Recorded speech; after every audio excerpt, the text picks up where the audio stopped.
You're all warm and fluffy and responsive. Anyone couldn't make a speech before you now, he just as well quit.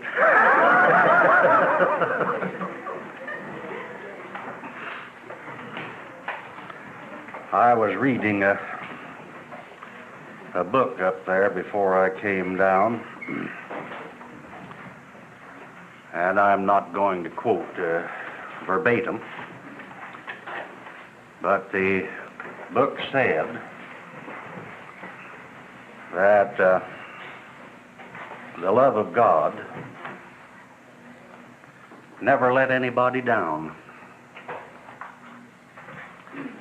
And that is very encouraging to ordinary sinners. Then it said that God's love never let anybody off.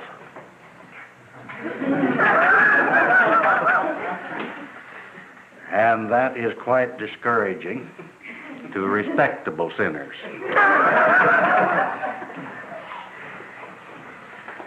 Then it said that God's love never let anybody go. And that is wonderfully comforting to those who are so deep in sin that they feel hopeless and lost and helpless. He never lets anybody go. Let us pray.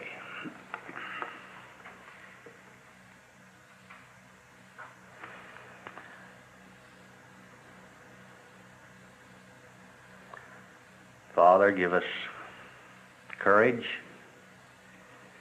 tonight. Give us poise. Give us restraint. Give us a deep sense of maturity.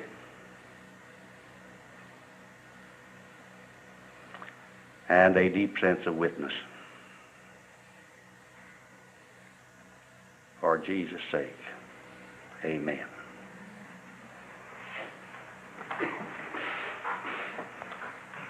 If anybody achieves anything on his own power, it is necessary, if he mentions it to an audience, to preface the remarks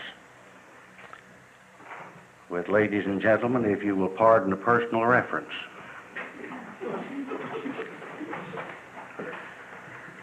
If he doesn't do that, he'll be condemned for exaggerated egotism.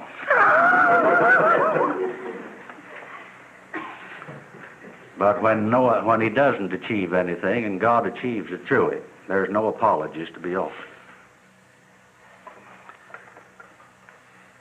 Can you try to imagine St. Paul after he had had his experience on the Damascus Road, addressing his first audience and saying, ladies and gentlemen, if you will pardon a personal reference, I was on the road to Damascus. And a great light shined round about me. It would be absurd, wouldn't it?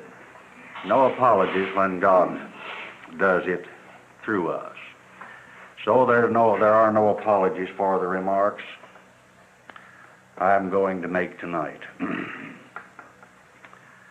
The theme of this talk is really spiritual darkness, spiritual blindness. When I was in Chicago, I saw a young blind man on State Street passing out tracts. Well-dressed young man with a white cane. And the derelicts and bums on the skid row were making their way to the rescue mission for coffee and stale bread. Their faces were all in the gutter along the pavement. He was standing there well-dressed and bright, with no eyesight, and he was telling them about Jesus. Once in a while one would stop and take a track in a dull, stupid sort of way, and then mosey on toward the mission. He had great sight. The rest were spiritually blind, though they had eyes. Jesus is passing by, and the blind see him not. He went down from Jericho, and there were two blind men on the side of the road, and there was a great crowd, a multitude. They were kicking up the dust. You could smell it. Thousands of people. You could smell the sweat from their bodies and the sweat rising up from the animals. And there was a great pandemonium of voices. The racket was a din. And one of these blind men cried out against that terrible noise, "O Son of David, have mercy on me." The other blind man said, "Shut up. The most famous man in Judea is passing by." He is surrounded by celebrities from all over the East and Near East. Thousands of people. He is the most popular figure in these parts, and he's lost in that crowd and that noise. How can you expect him to hear what you're saying? And he paid no attention. He said, "O Son of David, have mercy on me." And when he said it the second time, Jesus stopped. And the noise all faded down, the dust settled. There was something like a great Sabbath lull fell upon that great noisy crowd. And Jesus said, "I hear a need somewhere. Who is that calling?" And they led the blind man forth at his request, at the request of Jesus, and brought him up to Jesus. And Jesus stood him right in front of him there in the midst of that great crowd. And he asked him what he wanted. The blind man said, "I'd like to see." And Jesus got up close to him. He cupped his hands under his chin, lifted his face up. "All right? See." And the blind man opened his eyes, and the first thing he had ever seen in this world was the face of God. And immediately he became a disciple and followed Jesus. Jesus of Nazareth is passing by.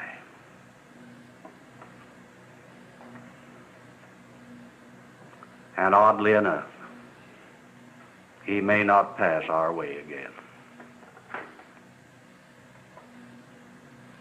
Spiritual blindness is far worse than any physical blindness. He said, "If the eye offend, pluck it out. For it is far better to be physically blind than spiritually blind." And Jesus of Nazareth is passing by. And it may be our misfortune to let him pass. And it may be our misfortune never to see him pass our way again, because of the darkness of our eyes, inner eyes, and the hardness of our hearts.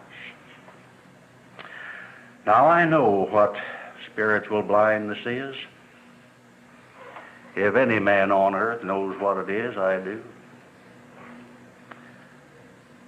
For the eyes of my spirit were blind. The eyes of my soul were blind. And Jesus of Nazareth passed by, and I let him pass. I let Christ pass and crime stop. I chose crime instead of Christ, and Christ went on. Now what causes boys and girls and young men to enter into crime? What is the cause of it? Well, it's sin. That's an easy explanation. Crime is exaggerated sin. It is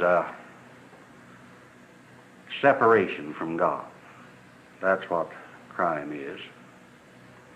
And crime is a low degree of that separation. What causes it? What causes this sin to enter into an individual's life and not enter into another individual's life? What causes these slums to produce Al Capone and side by side an Abraham Lincoln? What causes one brought up in the best surroundings in a Christian home where there is prayer and love and where every advantage is given,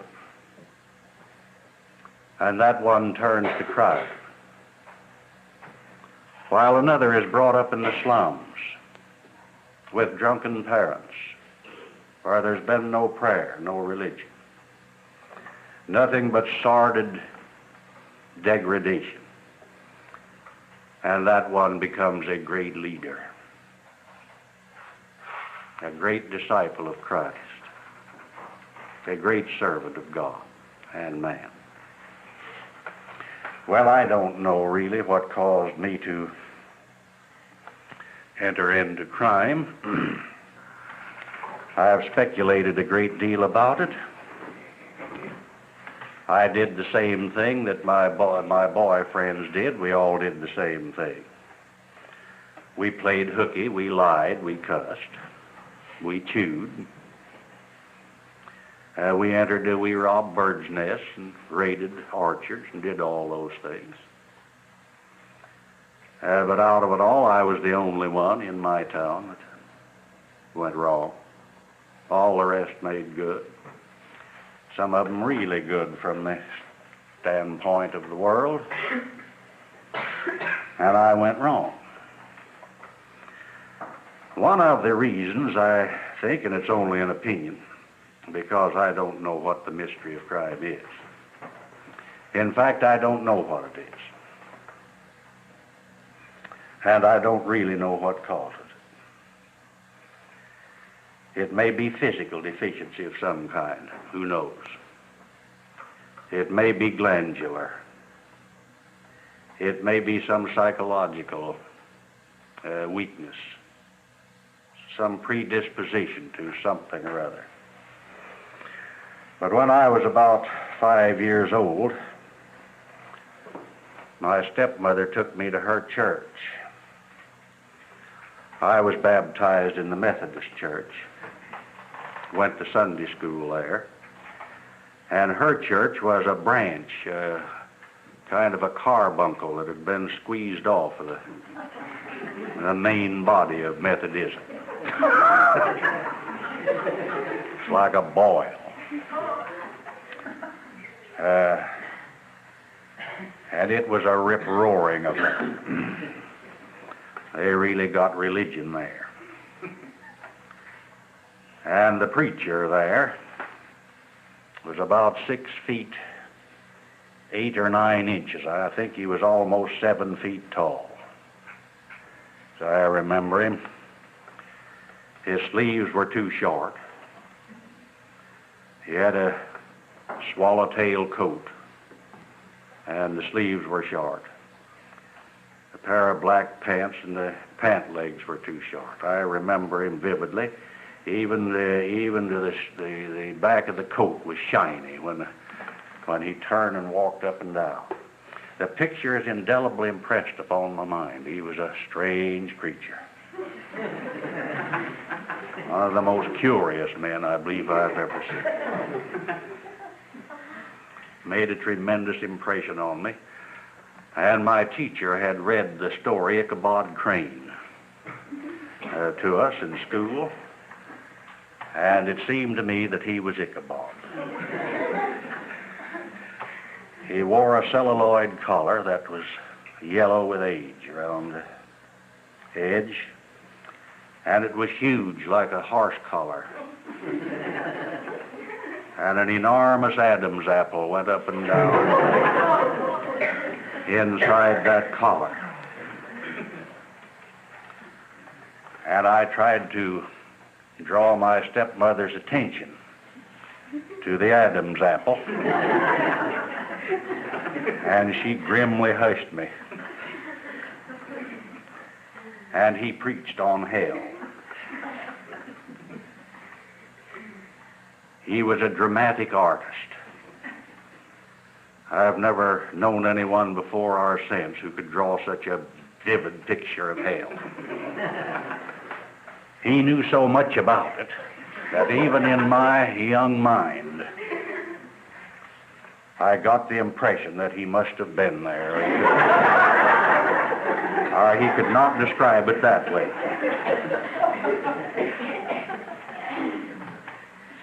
It was a box canyon-like affair. Seemed to be no bottom to it. The walls were sheer and slick. No one could climb up. And the only way out was up, and no one could hang on to the wall. And he described all the people that had ever been on earth who hadn't known Jesus, who had been born on earth before Jesus came. And they were all there. And everybody else was there except those who belonged to this church.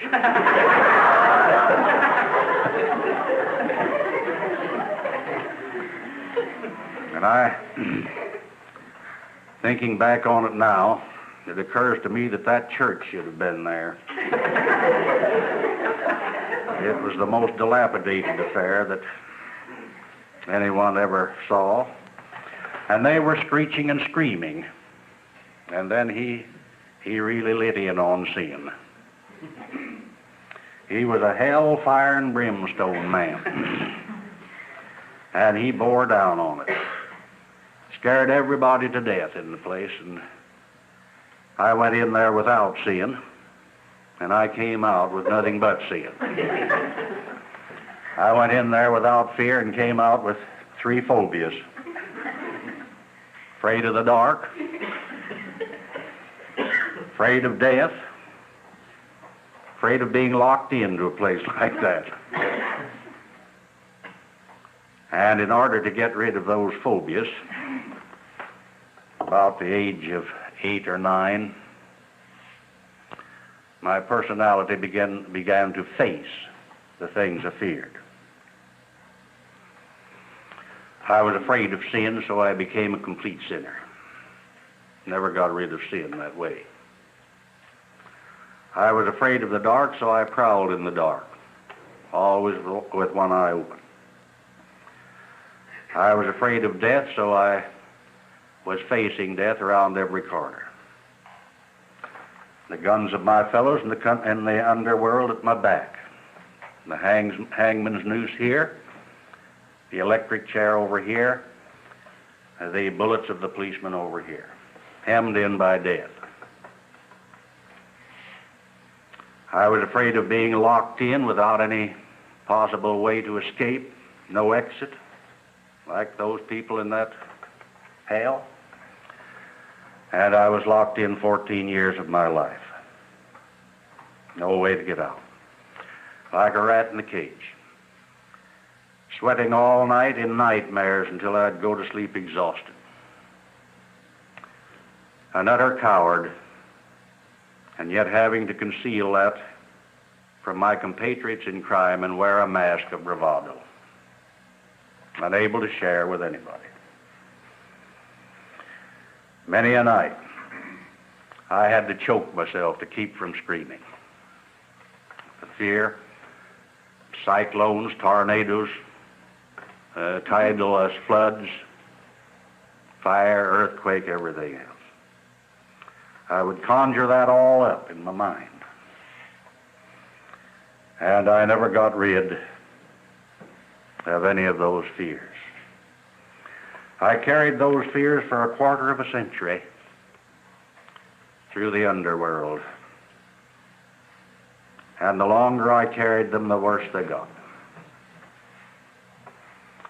Living a life of complete sham, making it appear that I was brave on the outside, and on the inside I was a cringing, whimpering, whining coward. And that's what I was. And no one ever found it out on me. They considered me in the police world to be a bad actor. In the world of prison society, I was not fooled with very much. In order to keep up my reputation, I would bash a head in or stick a knife between the shoulders of a man in a minute, just to keep up a reputation. Never got rid of the fears. They got worse.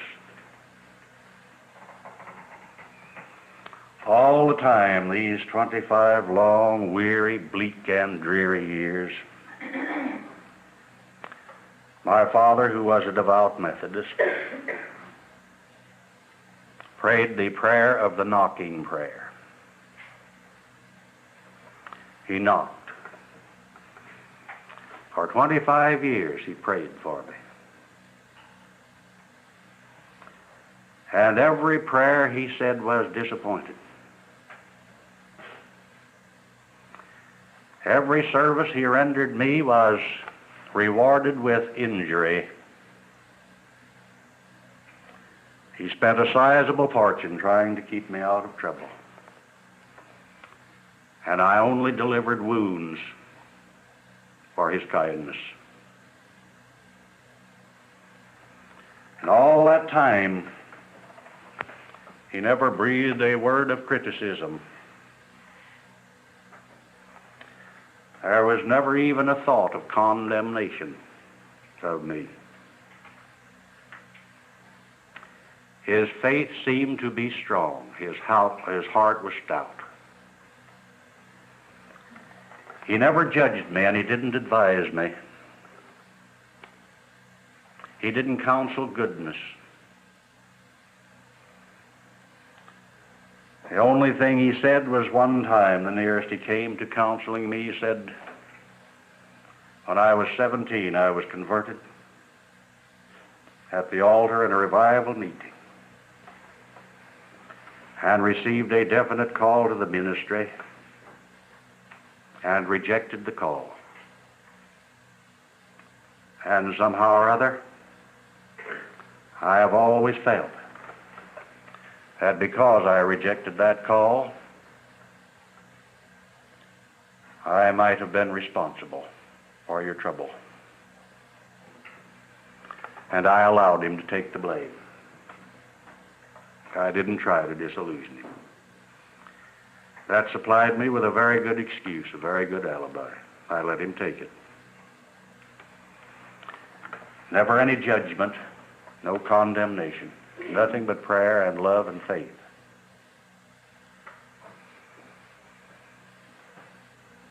And he never saw or never knew of his prayer being answered. The next to the last time I was in prison, he came to receive me. Father was a very sentimental man. He was very tender-hearted. He could read one of the sob sister novels of that day, and he'd cry about it. if the heroine got pursued too closely by the villain. Father'd cry, and he'd try to save her. He was very tender, so he couldn't go into the prison. He stayed up in the reception room. There received me. And on the train on the way home, he told me about my mother's death.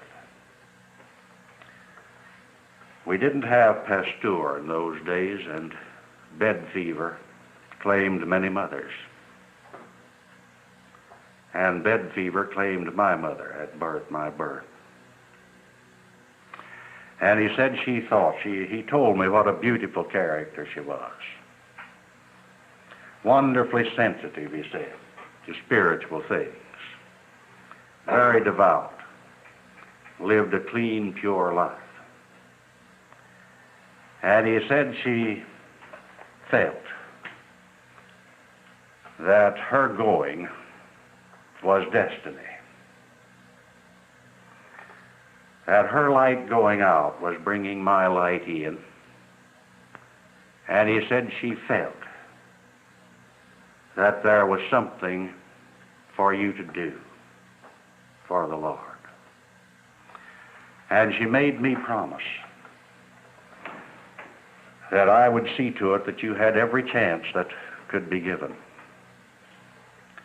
And he said there, at her deathbed, as her last breath was going out,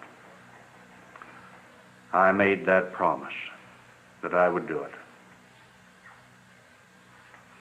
Now, he said, I don't want you to make good this time for my sake. I want you to make good for your mother's sake.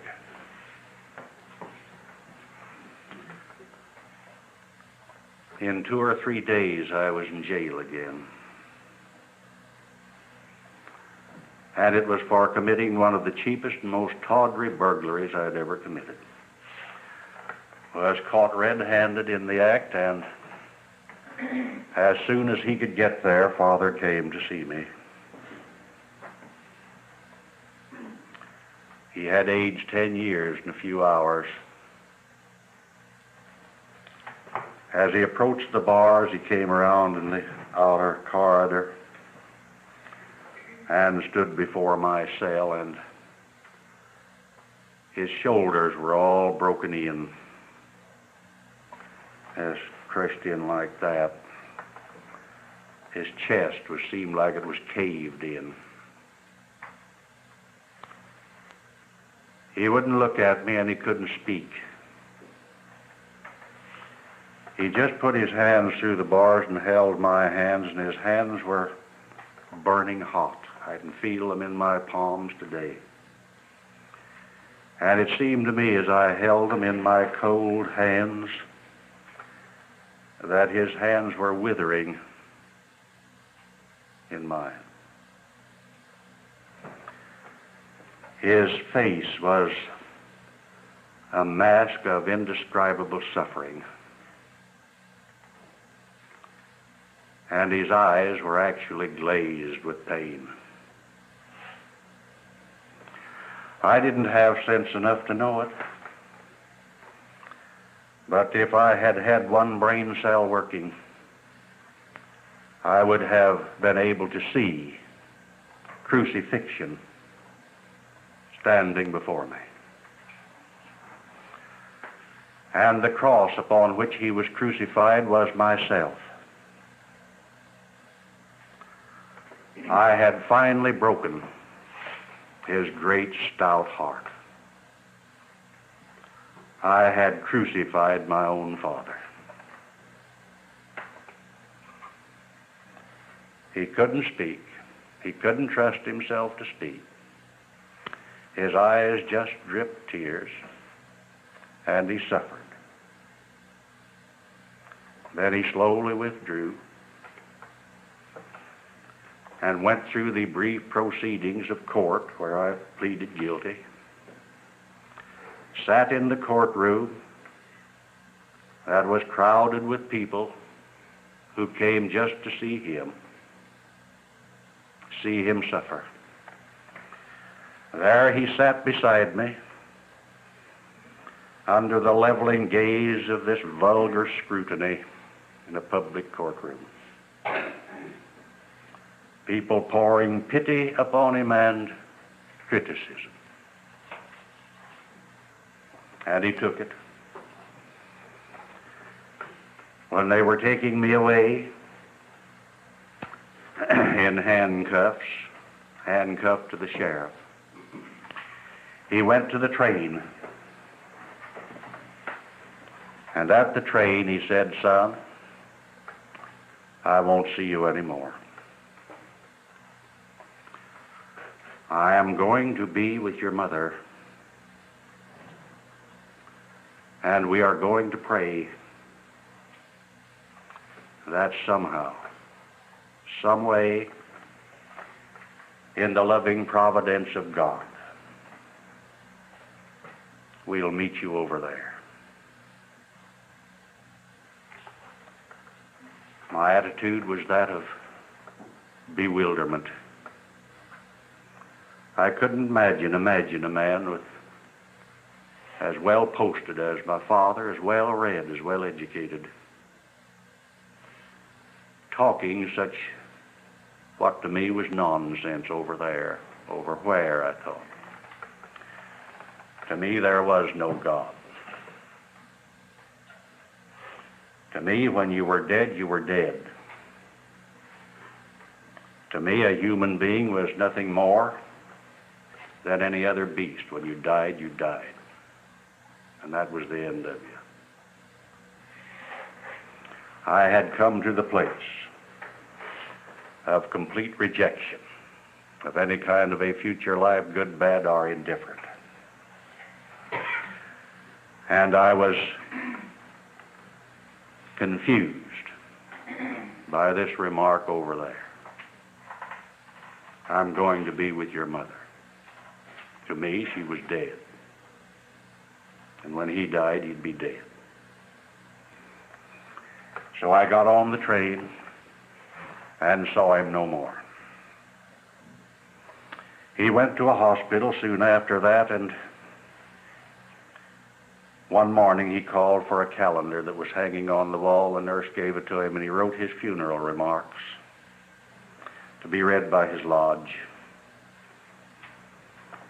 And then he wrote his final word to me, a beautiful document, pure love. Such large soul generosity you could hardly find in words. He didn't finish it. The last word was God that he wrote, but he didn't get that finished. The D was not added. And the pencil dropped from his hand. Some weeks after that, I was in solitary confinement. And I had been strung up by the wrists like this, and rings in the back of the cell, with the balls of my feet barely scraping the floor. The arteries in my arms like great whip cards, my legs swollen clear to the hips and black and blue. And underneath my feet, the balls of my feet and the palms of my feet were like great turgid tumors filled with black congealed blood. The doctor kept coming in there and testing my heart and saying to the deputy warden, he can take one more day. The next morning he'd come back and test my heart again, he can take another day. And that went on day after day, adding to the torture. Finally he said, tested my heart a final time, he said, this heart cannot pump blood out into these dead members. Another 12 hours, you've got to let him down. So they took my hands out of the rings and I collapsed like an empty sack. And there I lay, emaciated beyond all human form, just a skeleton, just a bunch of dirty bones, hadn't washed in all the time I'd been there. had even been forced to exercise bodily functions just as I was. Filth, lice, and even rats. Frost in the walls, the ceiling wet and dripping, the floor slimy. Nothing was left of me but the will to hate. And I hated. I hated everybody, including God. And especially did I hate that deputy warden and the man who was in charge of that dungeon. And in that condition, I became hysterical.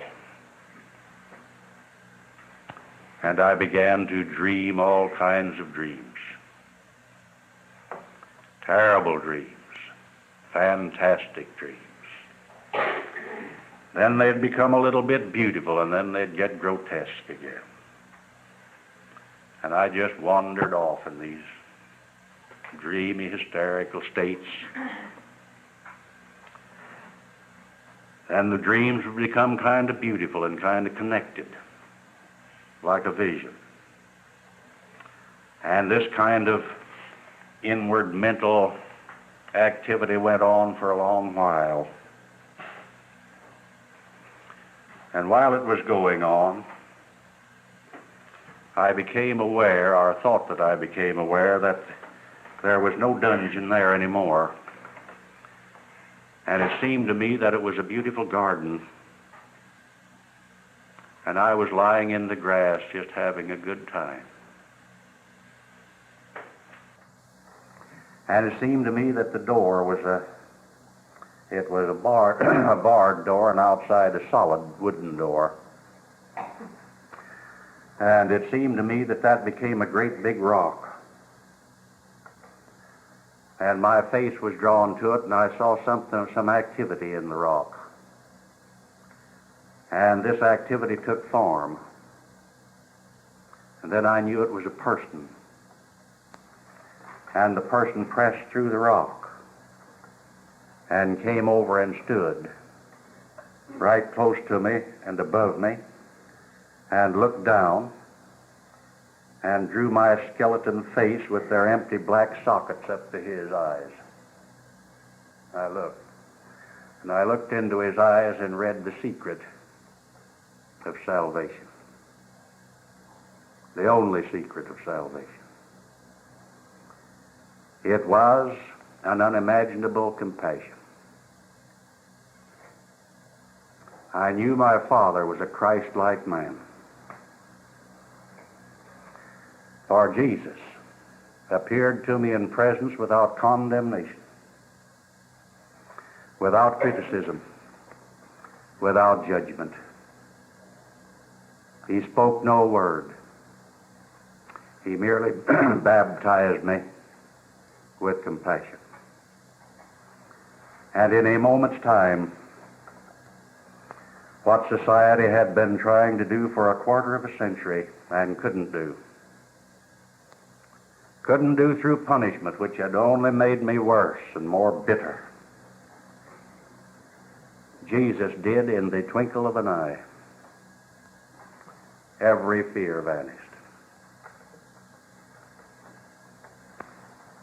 And I have come to know that there is no power under the sun that can heal a phobia except the power of God. Only perfect love can cast out that kind of fear. And he cast it out and he set me free. He took crime out of me as though I were a sponge, and he dipped me down in water and then just squeezed it out. When he was gone, there was not an ounce of crime left in me. Not a speck, not a drop. It was all gone. And all the terrible habits that were associated with it were gone. And the terrible blindness that had been upon me was gone. That dungeon was full of radiance and light. So great was the light that it drew the keeper of the hole to the door time after time he'd look in, drawn by that light. And it was the light of my own inner splendor that had been released by this baptism of love. And it was only a little while until the deputy warden came and said, "He's had enough. Take him to the hospital." I had lived in that prison right under the guard's nose in the first cell at the head of the cell block, always under observation, always seeking to escape. Took me to the hospital. And later I was trusted to become the night nurse of that hospital. I carried keys to the dispensary, had access to narcotics, to grain alcohol, to bonded whiskey. No one was in that hospital at night with me except one guard. I had more power than he had, for he was not allowed to carry a key to any medicine cabinet in the place.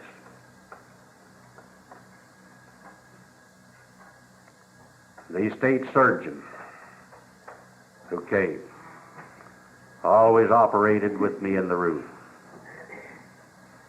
I administered the anesthetic. I assisted him in all operations. And during all the time that I was there and he was performing surgical operations, we never lost a man. And the death rate in surgery in a prison hospital is high,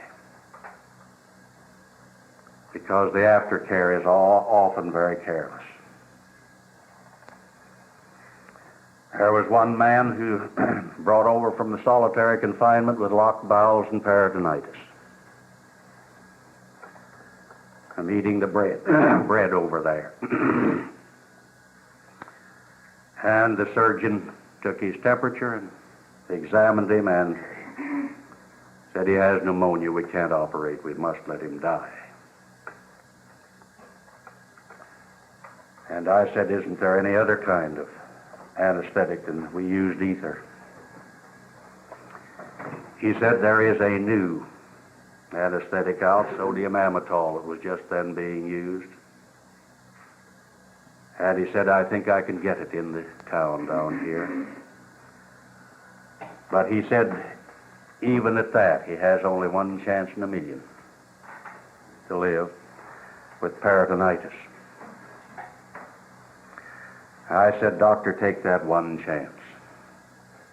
And he did. That man was sewed up with 20-day catgut. And he was up and out of bed in 10 days. 10-day catgut would have done it.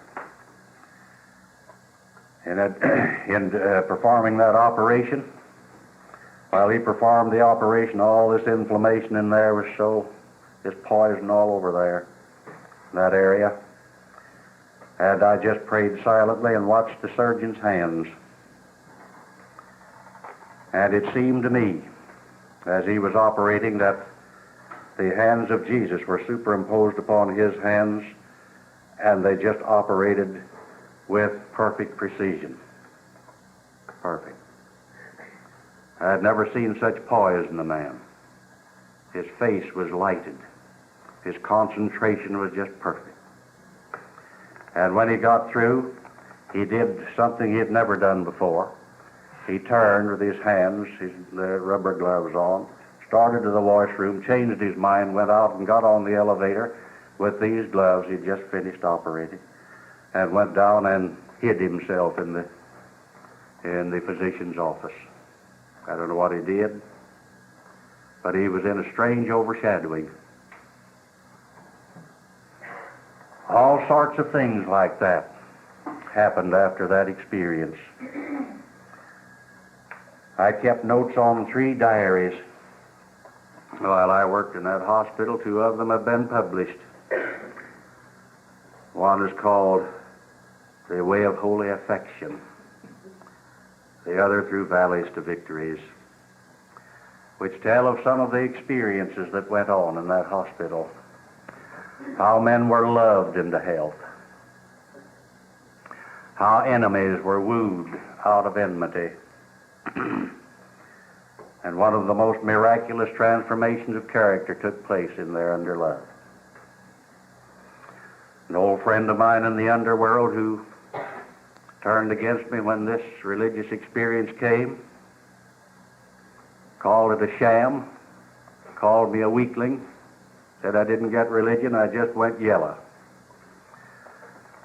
And he had whispered all kinds of whispering campaigns and had two men, aroused the excited two men until they attacked me. One of them attacked me with a lead pipe. Another tried to attack me with a knife. And neither one of them wounded me very seriously. I kept loving him. He was my enemy, most bitter enemy I had in the institution. And I kept loving him, praying for him. Finally, one night I came on duty and he was in bed with two beautiful stomach ulcers. He had been taking baking soda and hot water until the lining of his stomach had become burned and the ulcers resulted. And I went in the room and looked at him, and he looked at me. I don't know what thoughts were going through his mind, but whatever they were, I encouraged them.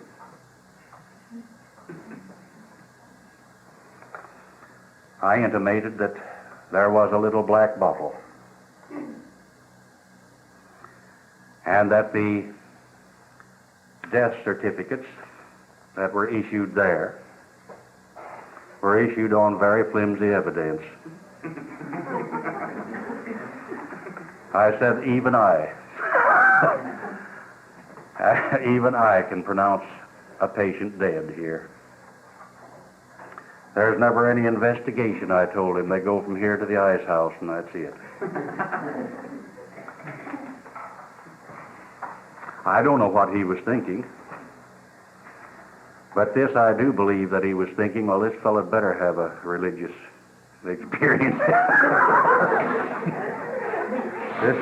This thing better be real.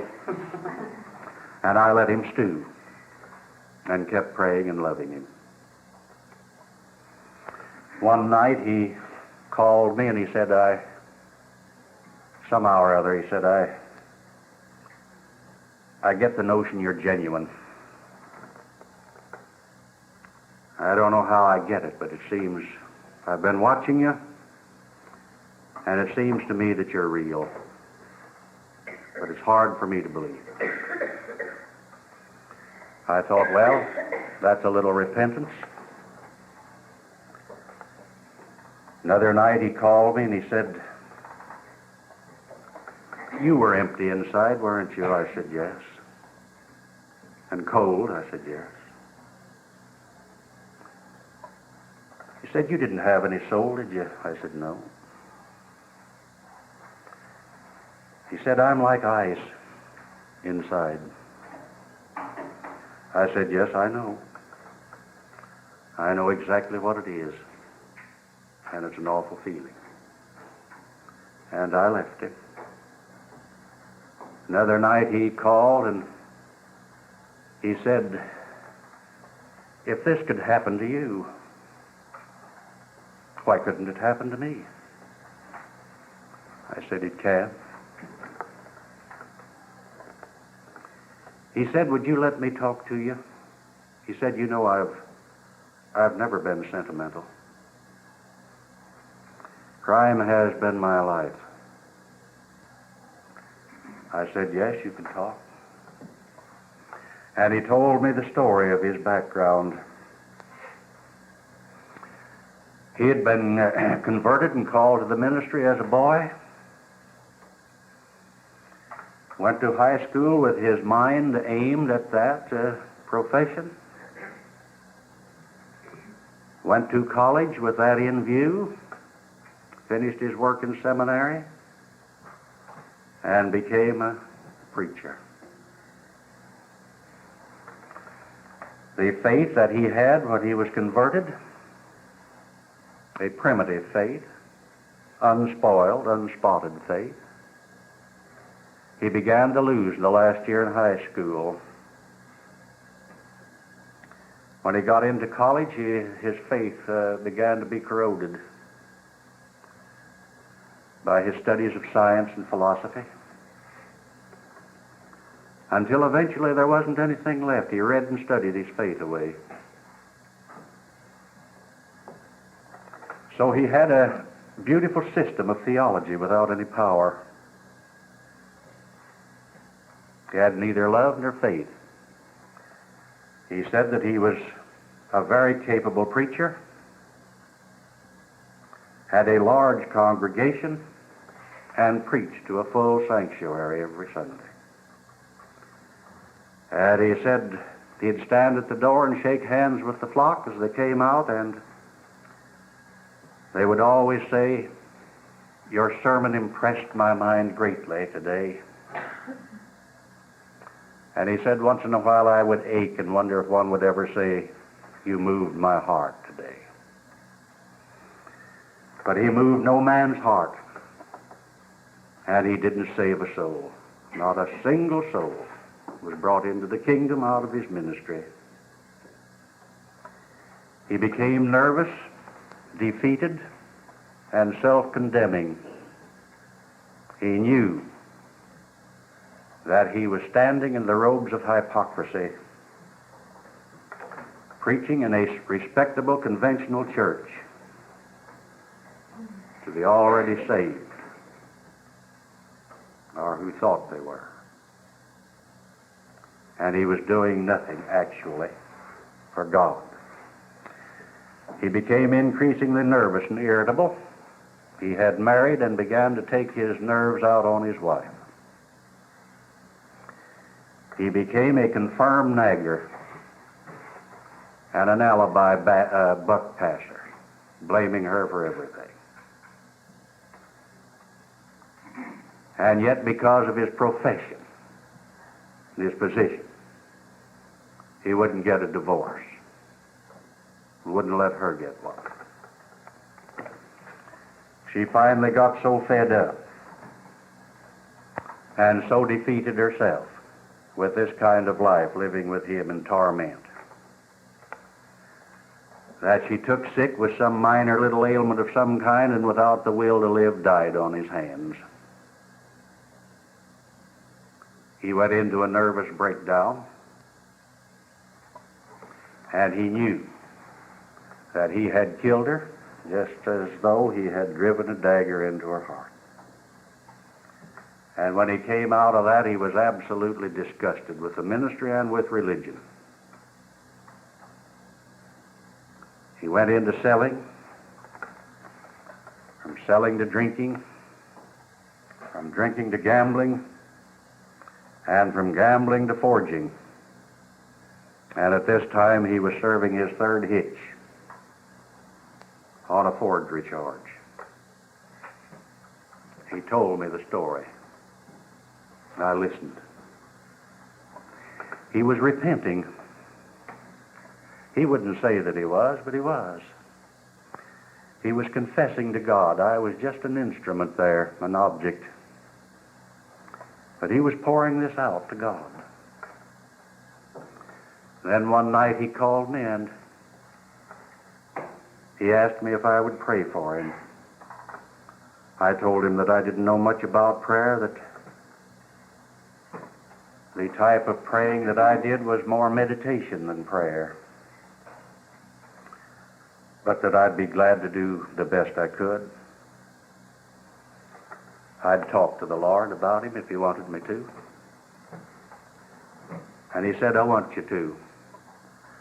And I just scooped him up in the bed in my left arm, leaned him over, and his forehead was on my right knee, which I had up on the bed.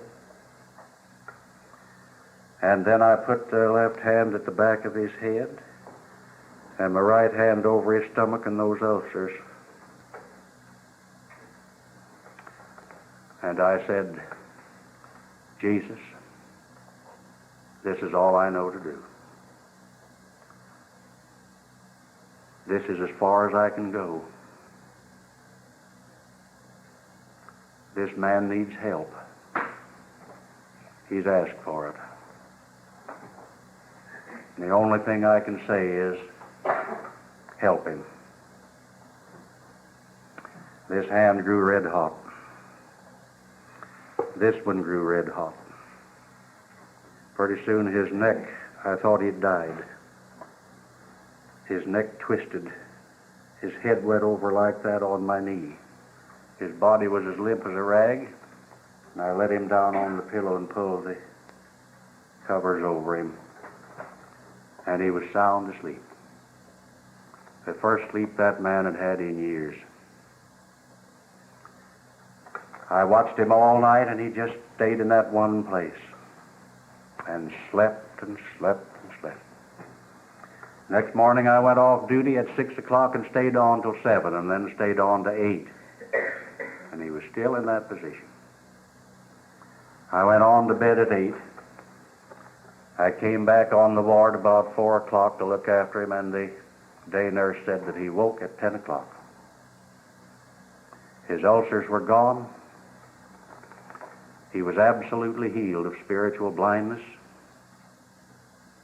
He was transformed completely.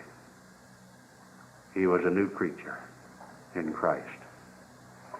He had been the greatest missionary for the devil in that institution, and he now became the greatest missionary in that institution for Christ. He would win those young kids through his knowledge of the Bible. All that theology, all that Bible reading, all that study came now with power behind it. And he would win them to Christ as though they had no resistance, no way to resist him. During the time that I remained there, I imagine that he won 150 into conversion experiences to Christ. And he was still going strong. I asked him if he wanted to get out, and he said, it makes no difference to me whether I get out or not. All I want to do is to be about the Master's business. And I can do that here just as well as I can anywhere else. Things like that happened all the time. Talk about spiritual sight, he had it. I never had such fellowship with anyone. No matter what kind of naughty question I'd put to him, he had the genuine, real answer. He had great humility, a tremendous love, and one of the brightest minds you'd ever see. In my opinion, he had been transformed by the renewing of his mind, and he had taken on that mind that was also in Christ Jesus. He had gained his spiritual sight. Yet, Jesus of Nazareth might have passed him by. How easy it would have been for the Son of David, Jesus of Nazareth, to pass by, never to return his way again. It would have been mighty easy. But providence was with him, and Jesus of Nazareth answered that simple prayer of mine and set him free without making any manifestation, any appearance of any kind. No particular ecstatic experience. Just put him to sleep. Just put him to sleep and heal him. Now let us pray.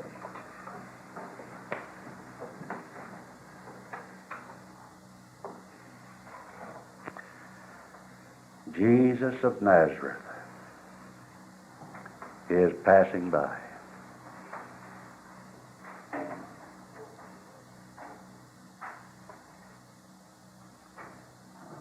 Millions let him pass.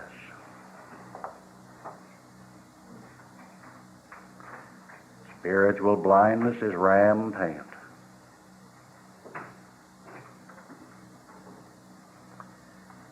Yet he is the one who can heal blind eyes, both inner and outer eyes. Let us say to him tonight, Master, put the hands of your power upon my eyes, my inner eyes,